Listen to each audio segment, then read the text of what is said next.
চলো আজ তোমাদের সাথে আমার সাথে ঘটে যাওয়া একটা সুন্দর এক্সপেরিয়েন্স শেয়ার করি। দিনটা ছিল আমাদের অ্যানিভার্সারির দিন, মানে 28 এপ্রিল। স্বভাবতই বাবি প্রতিবার আমাকে কিছু না কিছু একটা সারপ্রাইজ দেওয়ার চেষ্টা করে।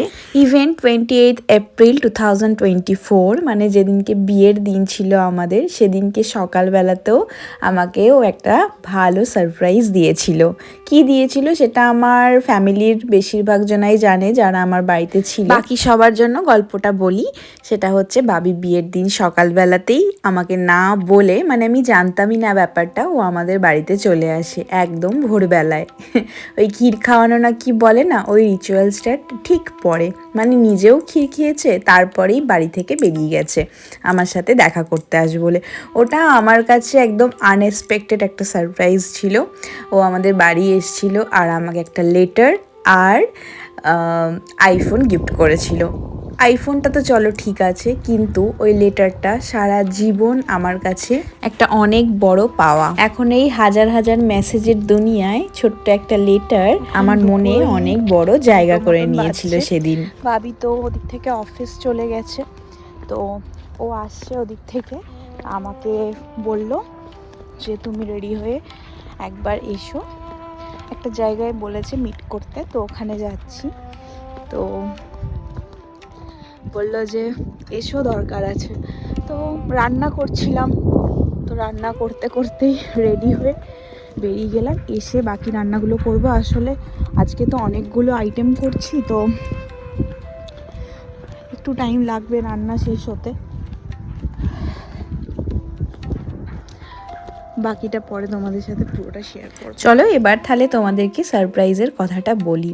এখানে অফিস থেকে বাবি চলে এসছে আর আমরা যাচ্ছি এখন একটা নাকি মাছের দোকানে, এটুকুই আমাকে বলেছিল চলো আমরা মাছ কিনতে যাচ্ছি, তো মাছের দোকানে যাব। যদিও আমি একবার ভাবলাম যে বাড়িতে তো এত মাছ আছে ফ্রিজে, তারপরেও আবার মাছ কিনবো। একবার বলি যে না না, আবার মাছ কিনতে কেন এলাম, চলো বাড়ি ফিরে যাই, পরে আসবো। তো দোকানে এসে আমি তো পুরো অবাক। এটা লাইভ মাছেরই দোকান ঠিক আছে, কিন্তু এটা হচ্ছে অ্যাকচুয়ালি অ্যাকোরিয়ামের দোকান। তো ও এসে এখানে অ্যাকোরিয়ামের ব্যাপারে জিজ্ঞাসা করতে লাগলো।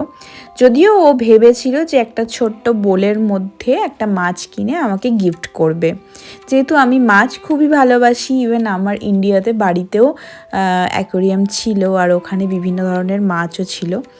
তো ও এটা ভেবেছিল যে ও আমাকে এই বছর মাছ গিফট করবে, তো সেই মতো এসেছিল। কিন্তু আসার পর আমরা জানতে পারলাম যে জার্মানিতে মাছের মানে অ্যাকোরিয়ামের জন্য মিনিমাম 60 লিটারের ট্যাঙ্ক হতে হবে, তার নিচে এরা অ্যালাউ করে না, মানে বিক্রিও করে না। এবার জানি না যে মাছ কেনার সময় কি কি প্রসেস আছে, তবে ফার্স্ট টাইম এরা 60 লিটারের ট্যাঙ্ক ছাড়া এরা অ্যালাউ করে না। তো এখানে এসে মাছের ব্যাপারে অনেক কিছু জানতে পারলাম, যেটা আমি ইন্ডিয়াতে এত বছর মাছ মানে বাড়িতে রেখেও এত কিছু জানতাম না।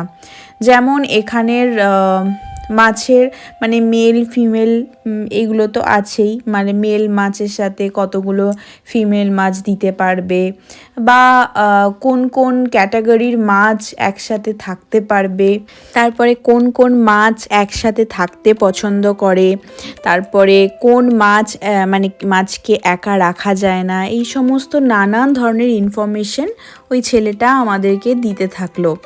আর খুব ভালো করে বুঝিয়ে দিল যে ফার্স্ট টাইম যখন আমরা এরকম কিছু একটা মানে প্ল্যানিং করছি যে আমরা বাড়িতে একটা অ্যাকোরিয়াম নিতে চাই, তো তার জন্য মেন্টালি কী কী প্রিপারেশন নিতে হবে, ওখানের এনভায়রনমেন্টটা ঠিক কীরকম হতে হবে, অ্যাকোরিয়ামটা রোদ থেকে কতটা দূরে রাখতে হবে, ওর কতটা টেম্পারেচার থাকা উচিত, তারপরে জলটার ফিল্টারেশন কিভাবে করবে, তারপরে ওখানে লাইট কতটা থাকবে, এই ধরনের নানান ধরনের ইনফরমেশন ওই ছেলেটা আমাদেরকে দিতে থাকে।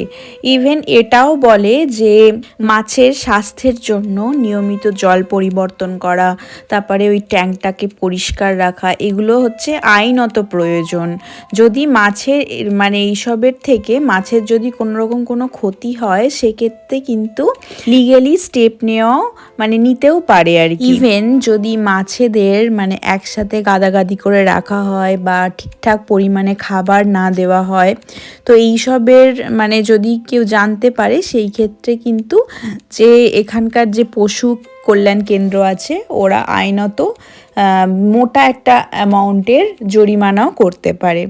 তো এইসব এত কিছু দেখে আমরা আপাতত এই মুহূর্তে তো মাছ মানে নিলাম না, সেটা ঠিক আছে। অ্যাকোরিয়াম হয়তো কিছুদিন পরে নেব, এই মুহূর্তে নেওয়াটা সম্ভব নয়, কারণ আগে আমাদেরকে মেন্টালি প্রিপারেশন নেওয়াটা খুব দরকার। এই সব কিছুর মাঝখানে যেটা সব থেকে বেশি ভালো লাগলো সেটা হচ্ছে মাছের দোকানের লোকটা জানে যে আমরা এই মুহূর্তে অ্যাকোরিয়ামটা নেব না, হয়তো কিছুদিন পরে নেব, কিন্তু তাও কত ভালো করে এই ইনফরমেশনগুলো আমাদেরকে জানালো, যেটা আমাদের দেশে যারা মাছ বিক্রি করে মানে অ্যাকোরিয়ামের মাছ তারা একদমই এই সমস্ত ইনফরমেশন আমাদেরকে দেয় না। যেমন নতুন দেশ অন্য দেশ বিভিন্ন নিয়ম, কিন্তু এই সমস্ত নিয়মগুলো আমার মনে হয় হওয়াটা খুব জরুরি।